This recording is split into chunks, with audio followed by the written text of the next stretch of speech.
I should just have a grilled cheese channel where all I do Yeah. is make and review grilled cheeses. You could get 100,000 followers easy on YouTube. Instagram, doing that. Huh, what could it be called? Cheesy with Levy. Oh, cheesy with Levy.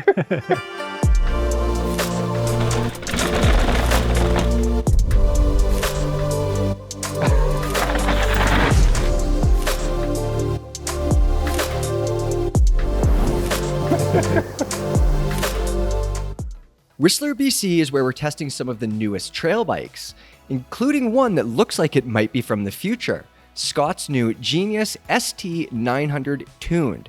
The 150mm travel Genius ST sees its piggyback shock hidden inside the frame, along with the cables that are routed underneath the bike's one-piece carbon bar and stem before disappearing into the headset.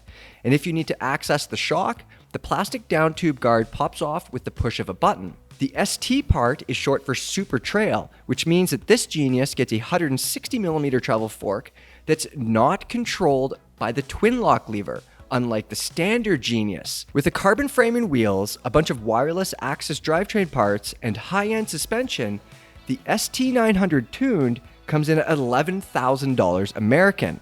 Now let's see how it performed out on the trail.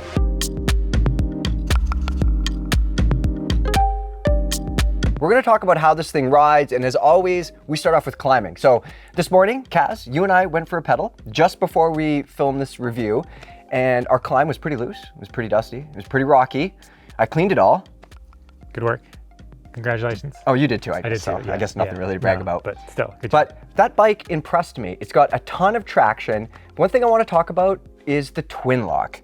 Kaz, you've done some climbing on this thing too. What do you think? So the thing has twin lock, and basically you have three modes. You've got your full open position designed, they say, for descending. So everything's open, as plush, as much traction as possible. You push the little remote on the handlebar, and then you go into the second mode, which basically acts as if you put a bunch of volume spacers in there. So off the top, it should feel pretty similar, but a lot more ramp up. So if you say hit a jump trail, something like that, you have that option. And then the third. Hold on, that's not a climbing aid, is it? No, it's more just a overall performance changer, I Yeah. guess you'd call it. Yeah, okay. And then after that, you go into the third mode, that is the climb mode, and that firms up the compression, and it affects the geometry a little bit as well, so you're not sitting as deep in the travel. But the thing is, this bike climbs really well with it open.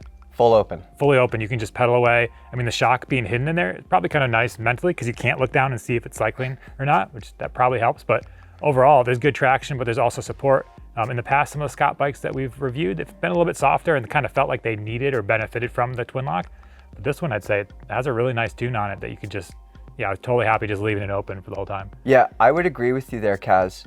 Previous Scott models that use a twin lock, you're right. They felt like they were built around the twin lock more for you to use and take advantage of it. But we were running this thing at bang on 30% sag, and that climb it's got some steep, nasty stuff. It's got a mix of single track, some road stuff that's pretty steep, and I don't know. I'm probably going to say this about all the bikes, but it seems to just pedal really well. There is a difference if you do firm it up to that third climbing mode, but I think I would only do that on a really long, smooth climb. I don't know. I'm just not fussed. It worked really, really well. Yeah, it worked well. And then suspension aside, the actual climbing position of the bike and the fit, we both got along well with that. It's got a steep C-tube angle. Noticeably steeper than the other ones. It feels steeper. Yeah, exactly. So nice and upright. And even though it does have that kind of goofy cockpit we'll talk about later, the actual hand position, the seated climbing position is really comfortable. So we didn't have to do anything out of the ordinary there. So it's one of those bikes. Pretty light too. Yeah. I think this is the lightest out of all these bikes, which is impressive because it also has the most travel. Yeah. So you're looking at around 30 pounds, and that's with, we ran double down casing tires. So you could knock this thing down to 29 pounds easy if you put some lighter. I could get this down 24, put some 2.1 pizza cutters on there for my XC races. And then get a lot of flat tires. Don't do that. Yeah, but overall, we're talking about a 150 mil bike here that is sub 30 pounds. That's really impressive. With double down tires, it's 30 pounds, pretty much bang on. Yeah. That's crazy. Yeah. The other thing I want to mention about the climbing before we go on, of course, we have to talk about the handling. So this is the longest travel trail bike we have here, but Kaz, on the trail, it also feels like the longest footprint. Mm-hmm. So on today's trail ride, we were climbing up some tricky stuff, you come flying down some stuff, and it would be a slow uphill, tight left-hander. And I noticed on the Scott, I really had to either turn in early, plan ahead, or actually like lift the front end and come over on that bike, where I don't think I have to do that on the other bikes as much. Yeah, I mean, this bike does have almost, it's getting close to kind of modern enduro bike geometry, you know, with the longer reach and the slacker head angle, and overall it falls into that middle category. I mean, Scott's calling it super trail. We could probably It's call almost it as dumb as down country. Yeah, I know, but I kind of like super trail though. I don't know, it makes me think I should have a cape. Yeah. But either way, so it is kind of in that, if you're comfortable or familiar with how an enduro bike handles on the climbs, this one's pretty close to that as far as the actual maneuverability. You know, like your position is good and you can get up tight things, but it's not the one that has the super, it doesn't have a super nimble feel, it's just more relaxed. Yeah, this is not it's not the climber's trail bike, even though it is the lightest here and it pedals pretty well. Yeah, exactly. You can definitely do big, long rides, but it's a little bit more descending focus than some of the other bikes. Yeah.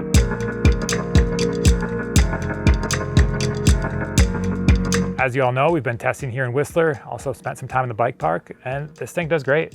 I mean, it's, you know, the lightweight doesn't really come into play. Some bikes, when they are almost too light, you start getting a little nervous as you're getting down into some steep, higher speed things. This bike's plenty stiff, really solid feeling, definitely hit some bigger lines on it, really comfortable. Again, just one of those bikes you can cop on, feel right at home, and no harsh bottom outs. You know, again, we ran it in that full open position. Played around a little bit with the second, more progressive position, but again, I didn't really think it needed it, even on some, bigger drops to flat, or right now the holes in the bike park are taller than me. The bikes disappear inside the holes. Yeah. It's crazy. And so that, so overall though, I felt the suspension worked really well. Easy bike to get along with. Yeah, I would agree with that too. And I think this is going to be a theme of these reviews this time around. Like, man, trail bike suspension, people have figured it out. Like, we're running 30% sag. It's relatively quiet when we climb. I come back down the hill and it's literally, it's not doing anything wrong. Like, it seems to work. I didn't feel any harsh bottom out. Plenty of support.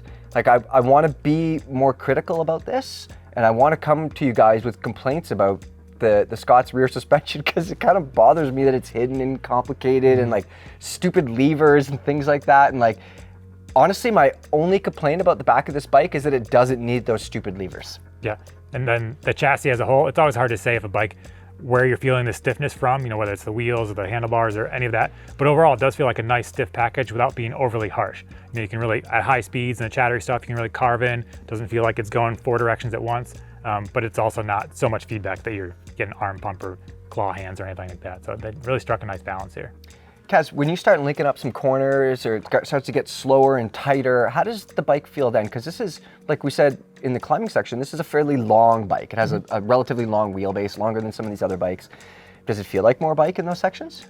For me, maybe at the really slow speeds, it might feel like a little bit more bike than, say, that Yeti or the Norco that we have. Those are both a little bit shorter. Not much though. Like, all the numbers for these bikes are getting to be so similar that it's hard to really, it does get hard. But and again, like, I think the position of this bike is good. The front end's tall enough so you can kind of, it's not hard to switch directions. Chainstay length is pretty moderate. I think it's around 440. So overall, it's just kind of middle of the road, and I don't want middle of the road to sound bad. Like, they hit, these are the numbers that work really well for a reason, and the reason a lot of bikes are kind of converging on those numbers. Middle of the road is crazy good, isn't it? So I do have a question for you though. This is the longest travel trail bike here, 150 rear end, 160 front. If you wanted to do some enduro racing on your trail bike, does that mean that of the 5 bikes we have here, this is the one you would choose? I think it'd be definitely up there. I think it probably would be. That little extra travel lets you get away with some stuff. Again, it's not a full-on purebred enduro bike, but it's not far off of that, so it could be a good option for somebody that wants to do some big, long pedal rides, wide variety of trails, but then also, on the occasional weekend, go for an enduro race. This could do it. That did it feel on the jumps? It felt good. Like, again, I didn't really firm it up, or didn't feel like I needed to switch to that middle position, which you would think would be the jump position. Yeah, I mean, that lightweight it's pretty good. You just have to kind of get used to how light it is, because it just wants to keep going into the air. But yeah, it jumps well. It's not the absolute poppiest bike, but it's not stuck to the ground. Again, it's like, it's hard to come up with a way to describe it that makes it sound anything other than just it does what it's supposed to. Yeah. But I think that lightweight does help, and it's an easy bike to throw around.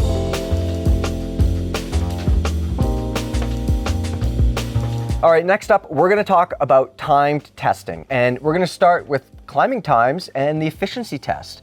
So as always, I mean, I don't put too much stock in these numbers. You know, I don't want you guys to like use these numbers to decide what bike is best, but it did have the second slowest time on the climbs. 1:58. It was 2 seconds ahead of the Yeti and a few seconds slower than all the other bikes. But you know what, Kaz, it felt just as quick. I don't know. Yeah, and you do have that switch. I mean, they have the twin lock for a reason. Yeah. So maybe if you put it in the firmest mode, it would.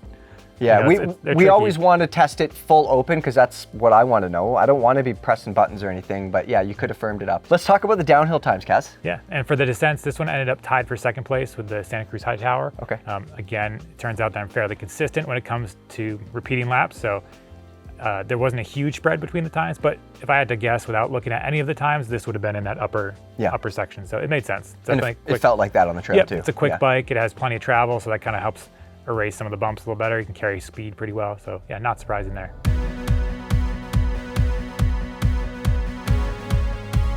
Okay, we're going to talk about components and details next. Kaz, we got a lot to talk about on this thing. Let's talk about cable routing first, starting at the front of the bike. I'm not going to lie, I don't hate the way that all these integrated headset stem things look. Like, it's really nice and clean looking, but we did have an issue. We pulled a cable, or you pulled a cable through the remote. It came undone, so you had to do some work with that to get it back up and running. So you had to pull that all apart. Tell the people about your experience. Did you have a stroke? I didn't have a stroke, but it will be frustrating, especially, you know, we didn't have to replace any headset bearings, obviously, in this shorter test period, but if you ever do need to replace your upper headset bearing, you're going to need to bleed your brakes. Wait, what? Yeah. Oh, yeah, because I guess the lines go through like the middle of the, they're up against the steerer. Yeah. So that's kind of, we've been, I don't think we've ever said really good things about this style of cable routing. I just don't understand the point. I mean, it looks clean, but it doesn't, you know, it's a little detail. You can put it through the side of the frame, but unfortunately it's starting to catch on. We see it more and more. But so that's a con, I would say. For most people, it's not going to be that big of an issue because they're going to purchase the bike. It's assembled, they can ride it, they bring it to the shop. But I feel for the shop guys that have to deal with this stuff. I think a lot of people that are going to be spending this much money on a bike, though, they're the kind of people that'll maybe have a workshop and want to work on their bike as well. Yeah. Hey, Kaz, what happens if I want to lower the stem or raise the stem? That's difficult because it's integrated. You'd have to, Synchros does offer multiple rises and things. You have to pick the one you want and swap it out. But again, it's not as easy as being able to stick some spacers, switch stem length because it's integrated with the handlebar. So it looks clean, futuristic. It kind of goes with the whole, I don't know, the spaceship vibe of the bike. But again, all the integration kind of comes with some complications that might not be for everyone. And one thing while we're talking about cables, they're also pretty rattly. They are not internally, there's no tube and tube routing. They did everything else, but it's not tube and tube. It's not tube and tube. They did put some foam around it, but I think in our case, at least on this bike, it could use more foam, especially kind of near the shock. On some of the more chattery trails, it was definitely making a racket. So, you know, take some time. You might have to do some more work to quiet that down. You can make it quieter, but out of the box, at least the way ours was, it was fairly loud. Yeah. I want to talk about some good things now. First of all, I don't like the fact that this has a proprietary shock, but you're probably not going to have any issues with it. What I do really like, though, is the down tube guard that hides the shock. You push this little button at the top. It's one button, and the whole down tube guard goes, boop, and it comes right off. It gives you access to all of your adjustments. I think that's a pretty neat thing. I do also want to say a couple good things about twinlock, believe it or not, Kaz. Yeah. So before I rode this bike, I looked at the remote, and I immediately thought that I would be confused, which it happens a lot. I get confused all the time, you know? But I thought I would be locking my suspension out when I really wanted to drop the seat post. And that hasn't happened at all. I think they have the layout of the levers correct. Like the dropper post remote lever is sort of set in behind the other levers, so you're not gonna hit it by accident. You're not gonna hit the other ones by accident. Yeah, it works. Yep. I like it. And the sag indicator is a nice touch too. Yeah, that's pretty cool too. Obviously your shock being hidden inside the frame, it'd be hard to adjust your sag, and it would kind of be annoying if you need to pull the little bottom part on and off. So there's just a little external indicator. Just set it, sit down, get off, you can see your sag. So it makes it quick and easy. And if you do need to check your shock pressure, or you're curious at how the cables are routed, on the underside of the down tube protector, all that information is there. It's on the underside of the, like you can look at it and it shows you? Yeah, there's a little like schematic diagram. Oh, that's kind of neat. Yeah, there's some clever features. Yeah. Yeah. I think you've got a tool hidden in the rear quick release axle as well. They did think a lot about the little details on this. So this bike has a lot of interesting features, but one thing that it doesn't have Not a deal breaker, but one thing it doesn't have is a storage compartment in the down tube. We're seeing that on more and more bikes. For someone like myself, I am always cold, especially at the start of a ride, early in the morning in Whistler. So when I take my jacket off after I'm warmed up, I don't have anywhere to put it. Not the end of the world, but it is a neat feature that other bikes have, and this one doesn't. Yeah, but this one stores the shock in the down tube. Oh, that's true. Yeah. That is true. That is a really good point.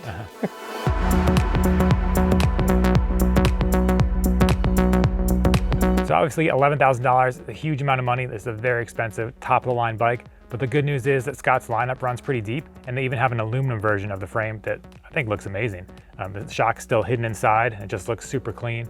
So they've done a good job of having models that are more affordable, but you still get, I'd imagine, most of the performance, if not all the performance with this one, just with a weight penalty.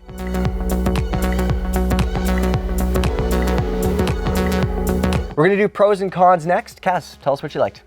I mean, I like how this bike looks like it's from the future. Yeah. I mean, hiding that shock inside there. 11 grand, it better look like It it's should, from the I know. future. Yeah, and obviously hiding the shock in there comes with its own issues, and some of the integration we weren't as much of a fan of, but it does look great. So I think that counts for something. If you're spending $11,000 on a bike, it should probably look really cool. Other pros, we've got that lightweight combined with good geometry, and I think this is a great bike for doing in that kind of all-around, all-mountain category, super trail category. But I think it does strike a nice balance between really pedalable, but then really competent on the descents.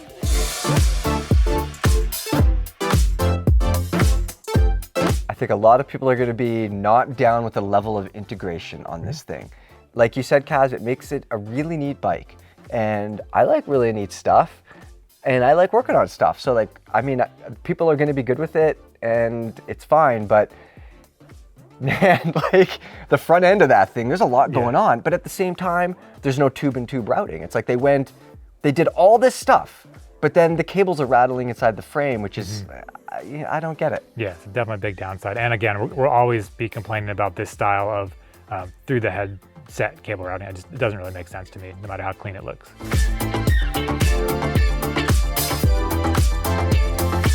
All right, Kaz, let's talk about who this bike is for. I think it's a pretty neat trail bike, 150 rear end, 160 front, a lot of integration. Thing looks like it's from the future. Who's buying it? I think it's for the rider that likes big, long, pedally rides with plenty of technical terrain. They want that little extra travel for when things get rough, but they also don't want a big, heavy, tends to be sluggish enduro bike for the climbs. So I think this strikes a nice balance there. I'd happily go pedal all day on it and not really be worried about what kind of terrain I encountered. Yeah, I'd also argue that whoever ends up with this bike is probably somebody who likes this kind of tech and integration and new things. So yeah, that's it for this field test trail bike review video from Whistler, British Columbia. But stay tuned for plenty more, including the Huck to Flat, the Impossible Climb, and of course, everybody's favorite, the efficiency test. No, it's sandwiches from history. He's like, today in sandwiches from history, we're gonna make the tuna fish and egg sandwich. And he just like makes it and he's like, I give that a 7. Like, it's the best internet content. Max, can we start a YouTube channel where we do that?